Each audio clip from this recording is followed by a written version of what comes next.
Hi friends, నమస్తే. నేను మీ Rama. Welcome back non stop cooking Telugu.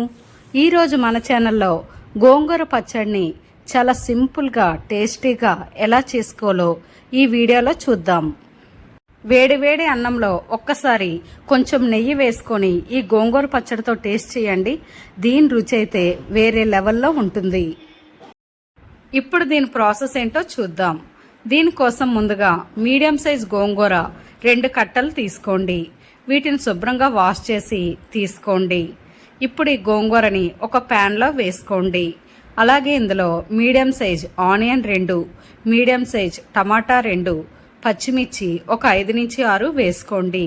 ఇలా వీటిని ముక్కలుగా కట్ చేసి వేసుకోండి.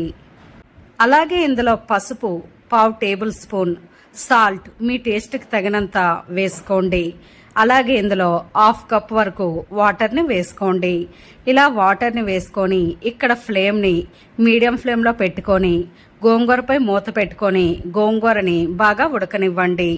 ఇలా మధ్య మధ్యలో మూత తీస్తూ ఈ గోంగూరని కలుపుతూ ఉండాలి. ఇలా మీడియం ఫ్లేమ్లో పెట్టుకొని గోంగూర అంతటిని బాగా దగ్గరికి అవ్వనివ్వండి. ఇలా గోంగూర దగ్గరికి అయ్యాక వీటిని పప్పు గుత్తితో బాగా స్మాష్ చేసుకోండి. ఇక్కడ గోంగూరని మనం మిక్సీలో వేసుకోము.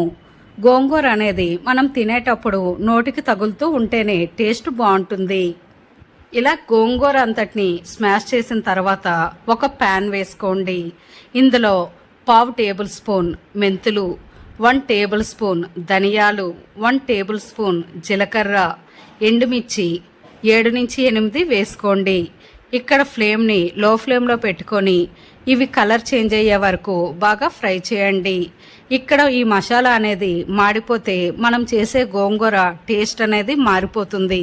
కాబట్టి వీటిని లో ఫ్లేమ్లో పెట్టుకొని కలర్ చేంజ్ అయ్యే వరకు బాగా ఫ్రై చేయండి. ఇది చల్లారిన తర్వాత వీటిని మిక్సీ జార్లో వేసుకోండి. ఇలా మిక్సీ చేసిన ఈ పౌడర్ని గోంగూరలో వేసుకొని బాగా కలుపుకోండి.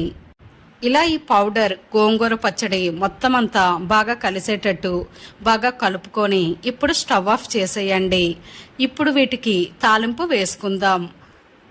తాలింపు కోసం ఒక ప్యాన్ వేసుకోండి. ఇందులో 3 టేబుల్ స్పూన్ ఆయిల్ వేసుకోండి.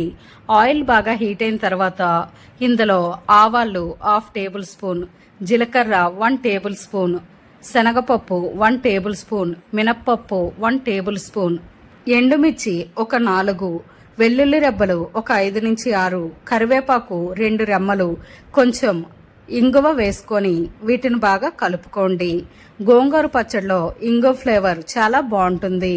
ఇలా ఈ తాలింపు మొత్తం బాగా ఫ్రై అయ్యాక మనం ముందుగా ప్రిపేర్ చేసిన గోంగూర పచ్చడిని ఈ తాలింపులో వేసుకోండి. ఈ పచ్చడి అంతటికి తాలింపు అంతా బాగా పట్టేటట్టు బాగా మిక్స్ చేయండి. ఇలా వీటిని 1 నుంచి 2 నిమిషాల పాటు బాగా ఫ్రై చేసి స్టవ్ ఆఫ్ చేసేయండి. అంతే ఫ్రెండ్స్, చూసారు కదా గోంగూర పచ్చడిని చేసుకోవడం ఎంత ఈజీనో. మీరు కూడా ఈ రెసిపీని తప్పకుండా ట్రై చేయండి. అలాగే ఈ రెసిపీ మీకు ఎలా కుదిరిందో తప్పకుండా కామెంట్ చేయండి. ఈ వీడియో మీకు నచ్చితే ఒక లైక్ చేయండి. మీ ఫ్రెండ్స్ అండ్ ఫ్యామిలీ మెంబర్స్కి ఈ వీడియోని షేర్ చేయండి. మరెన్నో రుచికరమైన వంటల కోసం మన ఛానల్ని సబ్స్క్రైబ్ చేసి పక్కనే ఉన్న బెల్ ఐకాన్ని యాక్టివ్ చేయండి. Thanks for watching.